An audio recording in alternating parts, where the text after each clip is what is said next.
Olá, eu sou Amanda Leite de Paula, sou estudante de Engenharia Ambiental na Escola Politécnica da USP e gostaria de apresentar o meu projeto de iniciação tecnológica, que se chama Impacto da adição de materiais lignocelulósicos pré-tratados por licor hidrotérmico na produção de biometano em biorefinaria de cana-de-açúcar. Atualmente, há um crescente interesse da cadeia sucrocoleira na produção de biometano a partir dos resíduos da produção de etanol, como, por exemplo, a vinhaça de cana-de-açúcar. Só que essa água residual está disponível apenas durante a sua safra, o que tem feito crescer o interesse em desenvolvermos um processo robusto e que seja capaz de produzir esse biometano a partir de uma gama de substratos e não somente da própria vinhaça. A importância desse projeto justifica-se por incluir a redução da dependência que temos do CO2, além de ter parte desse gás reabsorvido na própria plantação da cana.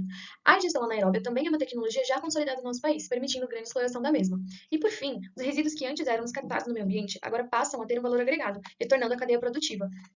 O método seguido nesse trabalho consistiu em dois ensaios, sendo que a diferença entre eles foi a etapa de caracterização, pois no ensaio 2 foi necessário reavaliar as características do inóculo. Na primeira etapa de caracterização dos resíduos e do inóculo, estudou-se a série de sólidos ST e STV, sendo que seguiu-se o método AFA.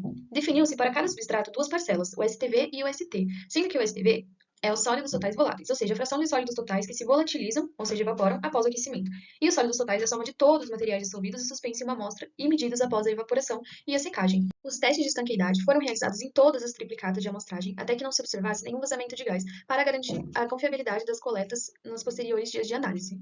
Depois, o equacionamento das proporções foi de extrema importância para a definição de cada massa ou volume a ser adicionado num volume fixo reacional, o VR, de 125 ml, para cada proporção que foi estudada. A razão entre a massa de substratos, o RI, foi estudada por uma usina sucroalcooleira que disponibilizou suas produções anuais por safra. As coletas foram feitas no início com maior frequência, porque havia maior produção. Depois foram sendo espaçadas até se completar cerca de 20 dias de análise. Em dias específicos também foram coletados parte do biogás para a caracterização desse biometano presente, que foi identificado por cromatografia gasosa, tendo percentual de metano presente em certa quantidade, cerca de 10 ml de amostra de biogás. E por fim, a última etapa consistiu na modelagem cinética matemática da produção de biogás e biometano. Ela foi feita seguindo a equação de Gompertz, própria para esse tipo de curva, e foi realizada para a extração dos principais parâmetros de cada curva de produção, sendo eles a produção máxima de biogás, o A, dado por ml de biogás por grama de STV de substrato, o Mi, sendo a maior taxa máxima de produção de ml de biometano por grama de STV de substrato por dia, e o lambda sendo dado pelo tempo de latência, que é o tempo quando começa a ser feita a produção de biometano, dado em dias. Podemos observar que a condição FQ1H e a condição FQ3H' tiveram produções similares, mas a velocidade da primeira foi maior. Essa condição FQ1H obtinha substratos como vinhaça, torta de filtro, esterco e licor de palha hidrotérmico, indicando que a codigestão é sim um fator que agrega na produção de biometano. A modelagem matemática das curvas de produção só reitera o melhor desempenho da FQ1H, que teve uma produção acumulada de cerca de 220 ml por STV de substrato. Além disso, observa-se que o seu período de latência foi mediano, cerca de 4 dias e meio, e a sua taxa máxima de produção foi cerca de 21 ml de biometano por grama de STV de substrato por dia.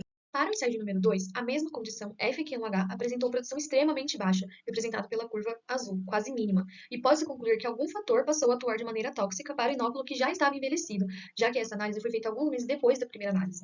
Notou-se também que a agitação, que foi realizada somente nesta análise e não no primeiro ensaio, melhorou bastante o desempenho geral das condições. E por fim, outro parâmetro testado foi a troca de tampas dos frascos, observado pela vinhaça da curva vermelha e a vinhaça asterisco da curva amarela, e melhorou significativamente o ensaio e a retenção do biogás. Analisando a modelagem matemática das curvas de produção, observa-se que a FQ1H, nosso parâmetro que tinha tido melhor destaque dentre os outros no primeiro ensaio, teve parâmetros extremamente baixos, inclusive mais baixos do que o controle negativo, durante todos os dias. O ajuste de todos foi feito e estava dentro do padrão esperado. Podemos observar aqui, de maneira quantitativa, que a produção da vinhaça com uma tampa diferente teve valores superiores, quase 400 ml, de produção de biometano por STV de substrato acumulado. Por fim, nós podemos tirar algumas conclusões importantes dessa pesquisa. A primeira delas é que a velocidade de produção e a produção acumulada são parâmetros importantes na análise do potencial bioquímico de metano. Além disso, a análise de sólidos totais voláteis permite visualizar mais claramente a melhor condição, já que passamos a ter a produção em ml por STV. E, passando a analisar isso, nós vemos que a produção positiva, das condições positivas de glicose e celulose, estavam com curvas extremamente baixas, sendo que são os nossos controles positivos e, teoricamente, produzem mais. Só que como o STV é muito alto desses substratos, suas curvas passam a estar em valores mais baixos, o que significa que a codigestão é, sim, uma tecnologia que pode ser muito bem aproveitada e mais barata. A vinhaça e o licor de palha pré-tratado pelo método hidrotérmico foram cruciais para maximizar a produção em estágio número 1, que é a condição FQ1H. Além disso, o envelhecimento do substrato influencia, sim, a produção de biogás e biometano, como pode ser observado no ensaio de número 2. O licor, em proporção alta e com agitação, pode passar a atuar de forma tóxica ao inóculo, como também observado no ensaio número 2. E, por fim, a biodigestão anaeróbia é uma alternativa promissora tanto para a transição às energias renováveis, quanto também para a gestão dos resíduos que antes não tinham utilidade. Passando para os agradecimentos, eu gostaria de agradecer, primeiramente, a CNPq pela bolsa de pesquisa concedida, agradeço à USP e à Escola Politécnica pelo fornecimento da infraestrutura para a realização desse projeto, agradeço à Unicamp pelo apoio e também por ter me recebido esse laboratório de portas abertas para que eu pudesse realizar uma das análises propostas nesse projeto, agradeço ao Laboratório de Saneamento do Departamento de Engenharia Hidráulica Ambiental da Escola Politécnica da USP e agradeço ao grupo de pesquisa Naturem pelas reuniões enriquecedoras que tive ao longo do ano.